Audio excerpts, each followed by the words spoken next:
과부는 19의 남편을 잃고 이때까지 수절하며 살고 있었죠. 호라비와 과부는 담장을 맞대고 살고 있었기에 호라비는 가끔씩 예산일로 말을 걸곤 했지만 늘 싸늘하게 건너다 보던 과부였습니다. 그러던 어느 날, 추운 동짓날 저녁이었습니다. 별일인지 과부가 손수 팥죽을 끓여서는 호라비를 찾아온 것입니다. 어려운 부탁이 있어 왔습니다. 저녁밥을 차리려 부엌으로 들어가던 호라비는 머쓱히 과부를 쳐다보았습니다. 무슨 일이시오? 친정에 대사가 있어 며칠 집을 비우게 됐습니다. 그동안 우리 집을 좀 봐주실 수 있겠습니까? 집을 봐달라고요? 끼니 안 칠 것은 없어도 도둑 맞을 것은 있더라고. 변변찮은 살림이지만 집을 비우자니 마음이 안 놓입니다. 과부의 부탁에 호라비는 내심 기뻤습니다. 그렇게 뻣뻣하게 굴던 과부가 자신에게 팥죽까지 쏘아와서는 부탁하는 것이 자신에게 이제야 마음을 여는구나 하는 심정이었던 것입니다. 잘 보아드리겠습니다. 안심하고 다녀오시오. 고맙습니다. 과부가 스스로 변변찮은 살림이라 했지만 사실은 그게 아닙니다.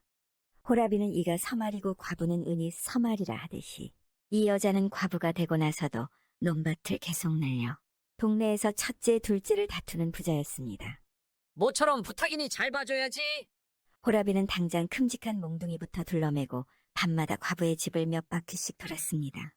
며칠 그러다가 이럴 게 아니라 도둑 맞을 물건은 안방에 있을 것이니 그냥 안방에서 자면 될 것이라는 생각이 들었죠. 호라비는 과부의 집 안방에 들어가 이불을 덮고 차근하게 자리에 눕습니다.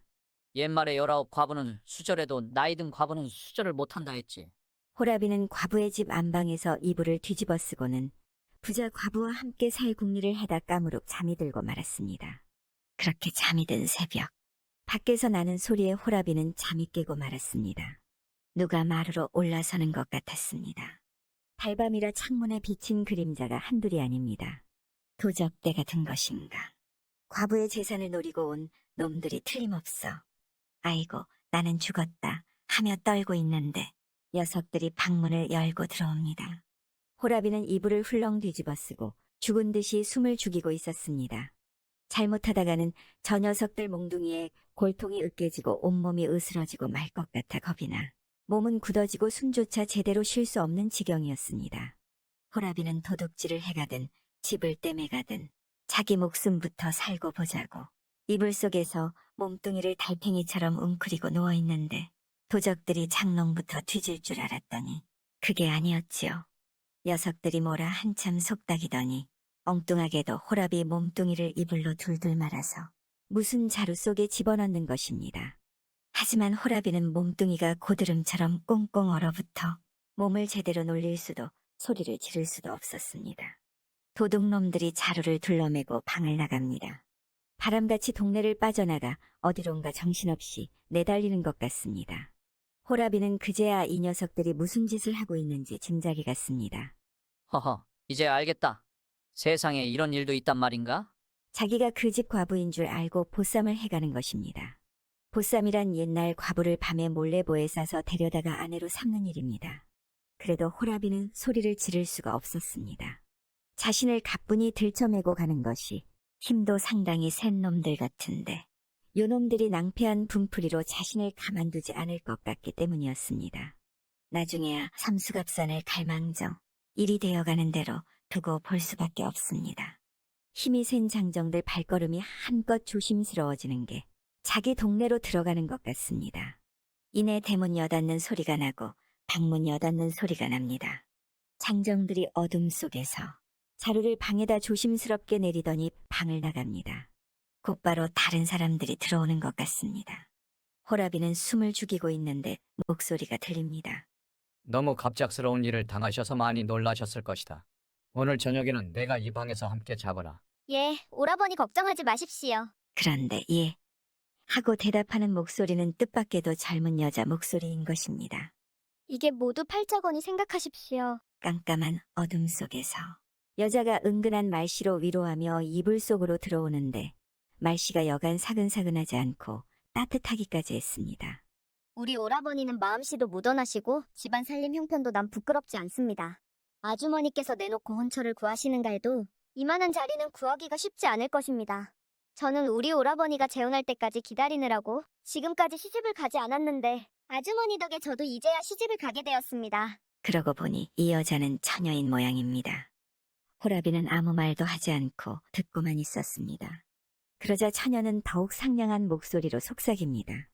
저도 곁에서 항상 보살펴 드릴 테니 마음 푹 놓으십시오. 처녀는 과부가 아니라 호라비인 줄도 모르고 이불 속으로 들어와서는 호라비를 안으며 여러 가지 말로 위로합니다. 호라비는 이제야 앞뒤 사정이 환해지며 제대로 정신이 듭니다. 호랑이한테 12번 물려가도 정신만 차리면 산다더니 여기서 자라면 목숨만 건지는 게 아닐 듯합니다. 다음 날 아침, 처녀가 나가고 한참 뒤에 오라비라는 사람이 방으로 들어왔습니다. 이때다 싶은 호라비는 이불을 박차고 나와서는 능청스럽게 떠들었습니다. 여보시오, 지금 여기가 이승이요? 저승이요? 호라비는 이불 속에서 멀거니 오라버니란 사람을 쳐다봅니다. 상투를 본 처녀 오라비는 벼락 맞은 상판으로 변해버렸죠. 나는 어젯밤에 잠을 자다가 죄 없이 저승사자들한테 끌려온 줄 알았습니다. 그런데 꽃 같은 처녀를 아내로 맞았으니 지옥이 아니라 천당이구려. 얻어들은 풍월로 선한 일을 하면 반드시 좋은 일이 생긴다더니 며칠 동안 남의 집을 좀 봐준 것도 그게 선한 일이라고 이런 좋은 일이 생기는구려. 호라비는 껄껄 웃으며 능청이 흐드러지고 처녀 오라비는 상판이 불맞은 바가지꼴입니다. 지금 이게 어찌된 영문인지 미치고 환장하겠소만. 내가 저지른 일인데 누구를 원망하겠어. 자신이 장가가려다 여동생을 다른 남자와 하룻밤을 치르게 한 오라비는 허탈하기만 하였습니다. 이게 다 자신의 과오로 인해 벌어진 일이라 누구를 원망할 수도 없는 상황이었던 것입니다. 오라비는 껄껄 웃습니다. 간밤에 처녀가 말했듯이 사람됨이 웬만한 것 같습니다. 일판이 기왕 이렇게 됐으니 전후 사정은 모두 숨기고 우리 누이하고 제대로 혼사를 치릅시다. 처음부터 남모르게 꾸민 일이었으니 바삐 서두릅시다. 나야 여부 있겠습니까? 호라비는 입이 함지박으로 벌어졌습니다. 호라비가 처녀에게 장가가다니 세상에 이렇게 좋은 일이 또 있을까 하며 기쁨을 감출 수가 없었던 것입니다. 그렇게 며칠 사이에 뚝딱 혼사를 치르고 호라비는 아내를 집으로 데려왔습니다. 친정에 다녀온 과부는 호라비가 처녀 장가 들었다는 소문을 듣자 뭔가 이상하고 궁금하여 처녀에게 장가간 호라비를 찾아가서 물었습니다. 아저씨가 처녀 장가를 들었다는데 이게 어떻게 된 영문인지요? 며칠 밤 아주머니 집을 봐준 일밖에 없는데 그것도 적선이라고 하늘에서 이런 복을 내렸습니다. 그래요. 허허. 호라비는 그날 저녁에 있었던 일을 죄다 털어놓으면 너털웃음을 터뜨렸습니다. 얘기를 다 들은 과부는 환하게 웃는 호라비를 보며 아이고, 그날 내가 집에 있었더라면 팔자를 고칠 것인디 내 운수를 당신이 채갔구려? 내 운수를 채갔으니 내 팔자도 당신이 책임지시오. 하고는 시퍼렇게 달려들었습니다. 나더러 책임지라고요? 그야 어려울 게 있겠습니까? 모두들 건듯하면 팔자 하기에 그게 무슨 말인가 했더니 나는 마누라를 둘이나 데리고 살 팔자였던 것 같습니다. 그래요. 허허허. 사내는 거듭 너털웃음을 터뜨립니다. 자신의 운수를 호라비가 채갔다 달려드는 걸 보면 과부도 은근히 재혼을 기대하고 산 것 같고 평소 호라비가 싫지는 않았던 모양입니다. 그 옛날 여자는 결혼하여 혼자 되어도 수절하는 것을 당연시 여기었고 남자는 첩을 열어두어 살았다니 지금 세상에서 보면 그것도 참 기이한 일입니다.